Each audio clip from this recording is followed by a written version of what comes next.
صلو علی الحبیب صلی اللہ تعالی علی محمد صلی اللہ علیہ وسلم۔ نئی دلہن عبادت میں مگن۔ سیدنا شیخ شعیب رحمۃ اللہ تعالی علیہ نقل فرماتے ہیں، سیدنا فاطمہ الزہرا رضی اللہ تعالی عنہا کی جب رخصتی ہوئی اور آپ رضی اللہ تعالی عنہا حضرت سیدنا علی مرتضیٰ مولا مشکل کشا کرم اللہ وجل کریم کے گھر تشریف لے گئی، تو حضرت سیدنا علی مرتضیٰ کرم اللہ وجل کریم رضی اللہ تعالی عنہ سے محبت بھری گفتگو کرنے لگے، یہاں تک کہ جب رات کا اندھیرا چھا گیا تو آپ رضی اللہ تعالی عنہ رونے لگے۔ سیدنا علی مرتضیٰ شیر خدا کرم اللہ وجل کریم نے پوچھا، اے تمام عورتوں کی سردار، کیا آپ خوش نہیں ہیں کہ میں آپ کا شوہر ہوں اور آپ میری بیوی ہیں؟ کہنے لگی، میں کیوں کر راضی نہ ہوں گی، آپ تو میری رضا بلکہ اس سے بھی بڑھ کر ہیں۔ میں تو اپنی حالت و معاملے کے متعلق سوچ رہی ہوں، جب میری عمر پوری ہو جائے گی اور مجھے قبر میں داخل کر دیا جائے گا، آج میرا عزت و فخر کے بستر میں داخل ہونا کل قبر میں داخل ہونے کی مانند ہے۔ آج رات ہم اپنے رب عز و جل کی بارگاہ میں کھڑے ہو کر عبادت کریں گے کہ وہی عبادت کا زیادہ حقدار ہے۔ اس کے بعد وہ دونوں عبادت کی جگہ کھڑے ہو گئے اور اللہ رب القدیر عز و جل کی عبادت کرنے لگے۔ پیاری اسلامی بہنوں، آپ تو میری رضا بلکہ اس سے بھی بڑھ کر ہیں، بہت اہمیت کے حامل ہیں۔ یہ جو الفاظ تھے اسلامی بہنوں کہ آپ تو میری رضا بلکہ اس سے بھی بڑھ کر اہمیت کے حامل ہیں، اس پر اسلامی بہنوں کو غور کرنا چاہیے کہ ان کے دل میں اپنے بچوں کے ابو کا کتنا احترام ہے اور وہ اپنے بچوں کے ابو کے کتنے حقوق ادا کرتی ہیں اور ان کی رضا کے لیے کیا کیا کوششیں کرتی ہیں۔ فتاوی رضویہ میں سیدی اعلیٰ حضرت امام اہل سنت امام احمد رضا خان علیہ رحمۃ الرحمن کے بیان کردہ حقوق کا مفہوم پیش خدمت ہے۔ شوہر بیوی کے متعلق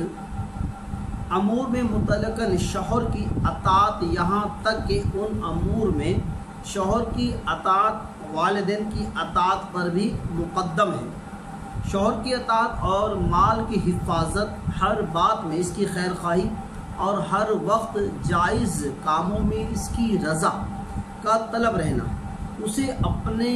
اسے اپنا مولا عز و جل اسے اپنا مولا جاننا اور نام لے کر نہ پکارنا، کسی سے اس کی بیجا شکایت نہ کرنا اور خدا توفیق دے تو درست شکایت سے بھی بچنا، اس کی اجازت کے بغیر 8ویں دن سے پہلے اپنے والدین یا سال بھر سے پہلے محارم کے یہاں نہ جانا، یعنی شوہر کی اجازت کے بغیر جانا پڑے تو صرف محارم یعنی ماں باپ کے یہاں ہر 8ویں دن، اور وہ بھی صبح سے شام تک جانا، اور بہن بھائی چچا زاد ماموں زاد پھپھیزاد کے یہاں سال بھر کے بعد جا سکتی ہے، اور بلا اجازت شوہر کے رات کو کہیں بھی نہیں جا سکتی۔ اگر وہ ناراض ہو تو اس کی انتہائی خوشامد کر کے اسے منانا، اپنے ہاتھ سے اس کے ہاتھ میں رکھ کر کہنا، یہ میرا ہاتھ تمہارے ہاتھ میں ہے، یہاں تک کہ تم انہیں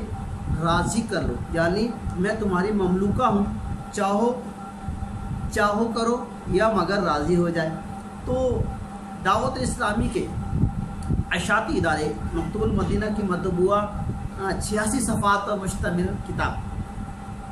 نکاح سنت نکاح میں ایک حدیث مبارکہ ہے، ملاحظہ فرمائیے۔ چنانچہ حضور اقرب صلی اللہ علیہ وسلم نے ارشاد فرمایا، قسم ہے اس ذات کی جس کے قبضے قدرت میں میری جان ہے، اگر قدم سے سر تک کے شوہر کے تمام جسم میں زخم ہو اور جن سے پیپ اور کج لہو بہتا ہو، پھر عورت اسے چاٹ لے، تب بھی شوہر کا حق ادا نہ کیا۔ مجھے اسلامی بھائیوں اور اسلامی بہنوں، ہمیں اپنی زندگی کے کردار اتوار کو کیسے گزارنا چاہیے۔ سیدہ فاطمہ رضی اللہ تعالیٰ عنہ کی پہلی رات اور مولا مشکل کشا کرم اللہ وجل کریم کی پہلی رات، آپ فکر مند ہے پہلی رات ہے کہیں میں رب عز و جل کی عبادت سے غافل نہ ہو جاؤں، تو آپ نے اس رات بھی دونوں نے میاں بیوی یعنی کہ سیدہ فاطمہ رضی اللہ تعالیٰ عنہ اور مولا مشکل کشا کرم اللہ وجل کریم نے اس رات بھی عبادت کی۔ ادھر یہ بھی معلوم ہوا کہ شوہر کا مقام کیا ہے۔ کوشش کریں دینی باتیں سیکھتے رہیں اور اپنے آپ کو سیرت مصطفیٰ صلی اللہ علیہ وسلم تک ڈھالنے کی کوشش کریں۔ کتابوں سے محبت کریں، علم سے محبت کریں، علماء کرام سے محبت کریں، مدنی چینل سے محبت کریں۔ چلو اس طرح کے بے شمار جو ہے آپ کو باتیں سیکھنے کی ملیں۔ اللہ عز و جل ہمیں عمل کرنے کی توفیق عطا فرمائے۔